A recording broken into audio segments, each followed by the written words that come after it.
Let's start this video with the BusKill unboxing. First thing, when you open the box, there is a message for us inviting us to browse to buskill.in/start to get full instruction. And there is a thanks message following by different links to follow BusKill on the internet. And in case you're not satisfied, you could contact BusKill via the URL below. I think it's important to mention, especially in IT, where we use a lot of resources, that the packaging is plastic-free and biodegradable.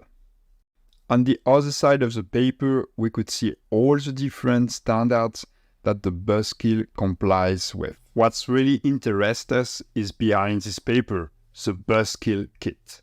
The kit is made up from several components. Here is the first one. It's a carabiner, which is itself attached to a keyring, and this is attached to a USB key. The USB key is a Type A USB key, and it contains the BusKill software. And now the main element, the cable with the magnetic adapter.